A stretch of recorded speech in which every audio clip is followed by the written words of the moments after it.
तो hello guys, आप सबका स्वागत है फैंटेस्टिक स्टॉक मार्केट में। तो इंडिया विक्स अगर हम देखें तो आज 20% डाउन हुई है। 20%। आप लोग सोच सकते हैं इंडिया विक्स 20% डाउन हो जाए, वो भी तब जब इलेक्शन के लिए बस 1 महीना बाकी है। आपका 4 जून को इलेक्शन का रिज़ल्ट मिल जाएगा और इंडिया विक्स आप लोग देखें तो 20% डाउन हो जाती है। अगर 20% इंडिया विक्स ऊपर हो जाती तो मैं इतना ज़्यादा हैरान नहीं होता, लेकिन 20% इंडिया विक्स डाउन पे मैं क्या, आपको सभी लोग बहुत ज़्यादा हैरान मिलेंगे, क्योंकि ये थोड़ी मतलब कुछ ज़्यादा ही अजीब चीज़ हुई है। मतलब इलेक्शन टाइम में इंडिया विक्स ऊपर जाती है और यहाँ पर भाई आपका इंडिया विक्स क्रैश हुआ है। आप देख सकते हैं, मतलब एक ज़बरदस्त क्रैश आया इंडिया विक्स में। जो ऑप्शन प्रीमियम थे सुबह सुबह पूरी तरीके से कोलैप्स हो गए थे। और ये चीज़ मैंने आपको टेलीग्राम में बता दिया था कि इंडिया विक्स क्योंकि इतना ज़्यादा डाउन हो गया है, तो आप लोग अगर ऑप्शन बायर हैं तो बहुत ज़्यादा सावधानी से आज ट्रेड करना। और आप देख सकते हैं कि भाई मार्केट में क्या हुआ है। पहले 15 मिनट जो मोमेंटम हो गया। ये मैंने आपको रेजिस्टेंस बताया था कि भाई रेजिस्टेंस है आपका 22,000, मतलब 48,280 के आसपास, ठीक है। अब यहाँ पर हुआ क्या कि ओपनिंग हुई और सडन एकदम फॉल आ गया, सडन फॉल, और इंडिया विक्स भी आपका कोलैप्स। फिर आप लोग देख सकते हैं कि भाई ओवरऑल मार्केट में कुछ हुआ ही नहीं, बिल्कुल ही एक रेंज में चलती रही, बहुत ही छोटी सी रेंज में, जिस रेंज में ऑप्शन बायर के लिए तो बहुत मुश्किल है पैसा कमाना।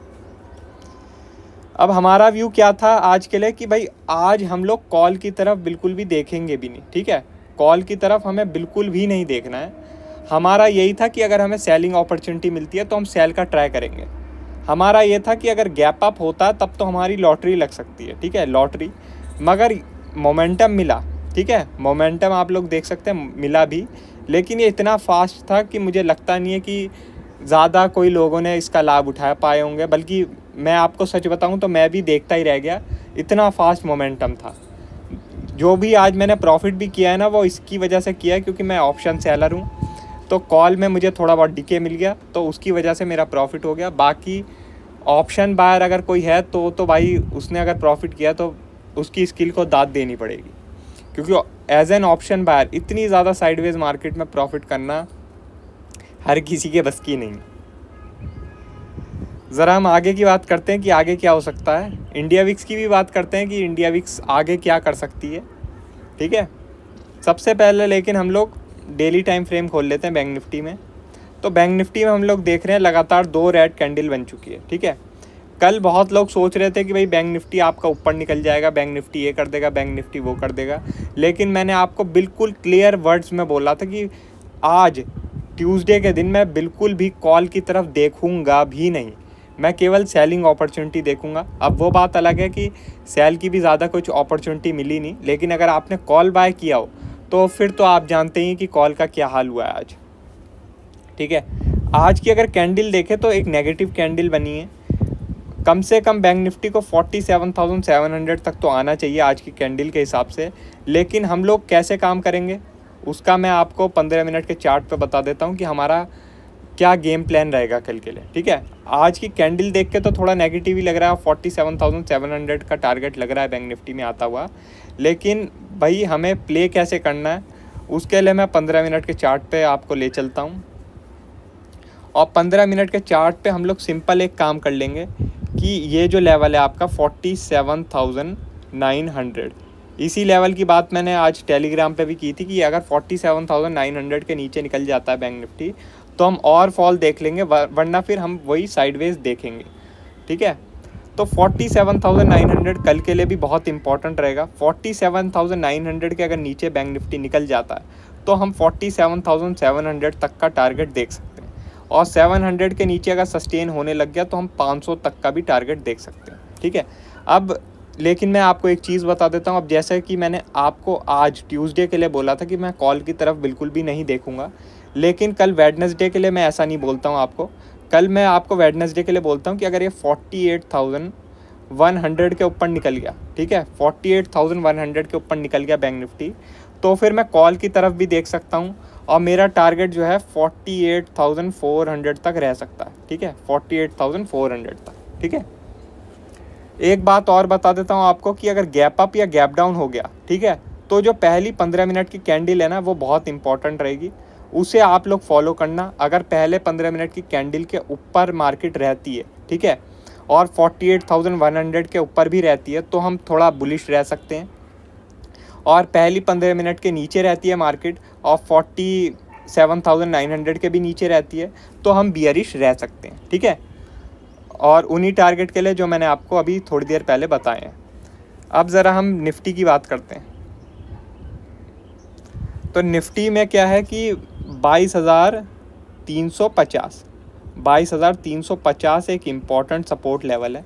अगर इसके नीचे कल निकलती है निफ्टी, 22,350 के नीचे निकलती है निफ्टी, तो हमें जो है 22,230 का लेवल मिलना चाहिए। 22,230 का लेवल मतलब कि 120 पॉइंट का फॉल हमें मिलना चाहिए निफ्टी में, ठीक है। अब दूसरी बात करते हैं कि हम ऊपर की ट्रेड कब ले सकते हैं, कॉल साइड में कब ले सकते हैं। तो कॉल साइड के लिए हमें 22,430 के ऊपर चाहिए निफ्टी। 22,430 के ऊपर अगर निफ्टी रहती है, सस्टेन करती है, तो फिर हम जो है 22,500 के भी ऊपर का टारगेट देख सकते हैं। रुको मैं आपको ज़रा 1 घंटे का टाइम फ्रेम दिखाता हूँ, उसके हिसाब से मैं आपको बता दूंगा। ये जो हम लोग गैप देख रहे हैं, ये फिल होगा और कम से कम जो है आपको 22,550 तक का टारगेट देखने को मिलना चाहिए, अगर बैंक निफ्टी मतलब आपका निफ्टी 22,430 के ऊपर सस्टेन करता है, ठीक है। बहुत सिंपल मैं आपको बता रहा हूँ, मैं ज़्यादातर कोशिश यही करता हूँ कि बहुत सिंपल एनालिसिस रखूँ और बिल्कुल सटीक रखूँ, बिल्कुल भी आपको कंफ्यूज ना करूँ। जैसे मैंने आपको कल बिल्कुल सटीक आपको बताया था कि कॉल की तरफ बिल्कुल भी मत देखना, वैसे ही मैं आपको कल के लिए बोल रहा हूँ कि सिंपल लेवल को हमें फॉलो करना है। अगर हम लेवल को फॉलो करेंगे तो हमारा चांस ज़्यादा रहेगा वेडनेसडे के दिन प्रॉफिट करने का, ठीक है। अब ज़रा हम थोड़ा इंडिया विक्स की बात कर लेते हैं कि इंडिया विक्स में चल क्या रहा है। तो इंडिया विक्स में आप लोग देख रहे हैं कि भाई 20% का क्रैश देखने को मिला है, ठीक है। अब आपने कल एक न्यूज़ भी सुनी होगी कि भाई बीजेपी बिना इलेक्शन लड़े ही इलेक्शन जीत चुकी है सूरत में, ठीक है। तो देखो मुझे ऐसा लग रहा है कि भाई मार्केट जो है कुछ ना कुछ फैक्टर इन कर रही है, बड़ी चीज़, ठीक है, कुछ बड़ी चीज़ फैक्टर इन कर रही है, और उसकी वजह से जो बड़े प्लेयर हैं अपना कोई बड़ा पोजीशन, एक काफ़ी बड़ी पोजीशन बना रहे हैं इलेक्शन के लिए। उसकी वजह से इंडिया विक्स में एकदम से हमें क्रैश देखने को मिला, ठीक है। इस क्रैश को हमें ज़्यादा सीरियस नहीं लेना है कि भाई मार्केट ने मान ही लिया है कि बीजेपी जीत गई है, उसकी वजह से इंडिया विक्स आज ही क्रैश हो गया है, ठीक है। क्योंकि भाई इलेक्शन के बाद होना था क्रैश, रिज़ल्ट तो इलेक्शन के बाद आता है, लेकिन मार्केट ने अभी बोल दिया कि भाई बीजेपी अभी से ही जीत चुकी है, तो इसलिए आज ही क्रैश कर दूँ। देखो मुझे नहीं लगता कि इस वजह से इंडिया विक्स क्रैश हुई है। मुझे ऐसा लगता है कि जो बड़े प्लेयर हैं वो कुछ काफ़ी बड़ा प्लान कर रहे हैं, काफ़ी ज़्यादा बड़ा, उसकी वजह से इंडिया विक्स आज क्रैश हुई है। और काफ़ी बड़ी जो पोजीशन है वो शिफ्ट हुई हैं, काफ़ी जो बड़ी बड़ी पोजीशन हैं वो मुझे लगता है कि जो जून की एक्सपायरी है, आपकी जो जून की एक्सपायरी है उसमें शिफ्ट हुई है, ठीक है। उसकी वजह से इंडिया विक्स आज काफ़ी बुरी तरीके से क्रैश हुई है, और वापस से हम लोग इंडिया विक्स को स्टेबलाइज होता हुआ देख सकते हैं कल से ही। मुझे लगता है कल से ही हम लोग इंडिया विक्स को वापस से स्टेबलाइज होता हुआ देख सकते हैं। लेकिन जो जून की एक्सपायरी है मुझे लगता है इसमें कुछ बहुत ही बड़ा होगा, काफ़ी ज़्यादा बड़ा होगा, तो उस चीज़ के लिए आप लोग तैयार रहिए। अगर आप एक ऑप्शन सेलर हैं तो बहुत शॉर्ट टर्म के लिए प्ले कीजिए, लॉन्ग टर्म के लिए बिल्कुल भी मत प्ले कीजिए विदाउट हैज। अगर आपको हैज की अच्छी नॉलेज है तभी लॉन्ग टर्म के लिए प्ले कीजिए, वरना आप बहुत ही शॉर्ट टर्म के लिए प्ले कीजिए अगर आप एक ऑप्शन सेलर हैं। अगर आप एक ऑप्शन बायर हैं तो मैं आपको यही बोलूँगा कि मई मंथ में ही आप लोग जो है ट्राई करना जो है इलेक्शन के लिए कोई भी पोजीशन बनाने का, ठीक है। क्योंकि अभी क्या है, मार्केट कोशिश करेगी थोड़ा एक्यूमुलेशन करने का, ठीक है। मार्केट कोशिश करेगी थोड़ा बहुत अपना जो है पोजीशन एक्यूमुलेट करने की।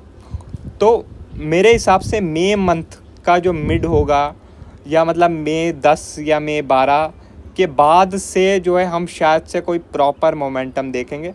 उससे पहले मार्केट यही कोशिश करेगी कि ज़्यादा से ज़्यादा ऑप्शंस को या स्टॉक्स को एक्यूमुलेट किया जाए, जून मंथ के लिए, ठीक है। और जून मंथ में कुछ काफ़ी बड़ा हमें देखने को मिल सकता है, काफ़ी ज़्यादा बड़ा, ठीक है। अभी आप लोगों ने वैसे ही देखा होगा मार्केट काफ़ी महीनों से कुछ कर नहीं रही है, तो मुझे लगता है ये जून मंथ में ही आपका सारा का सारा मोमेंटम कर डालेगी। जैसे दिसंबर मंथ में निफ्टी 10% ऊपर गई थी, 10%, तो वैसा ही मुझे कुछ लग रहा है कि जून मंथ में या तो 10% ऊपर या 10% नीचे, ठीक है। एक काफ़ी बड़ा मोमेंटम कर सकती है, ठीक है। उसके लिए आप लोग तैयार रहिए। अभी कोई ज़्यादा बड़ी पोजीशन में ट्रेड नहीं करिए, छोटी पोजीशन में ट्रेड करिए और शॉर्ट टर्म व्यू के साथ ही ट्रेड करिए, वही बेटर रहेगा। लंबा अगर आपने अभी से ही सोच लिया गेम, तो आप लोग देख रहे हैं इंडिया विक्स की मदद से आपको काफ़ी ज़्यादा दबाया जाएगा और कुछ भी नहीं। बाकी और कोई अपडेट होगी हम आपको टेलीग्राम में बता देंगे। वीडियो अच्छी लगी हो तो लाइक कर देना और चैनल पर नए हो तो सब्सक्राइब कर देना। आज के लिए बस इतना ही, थैंक यू।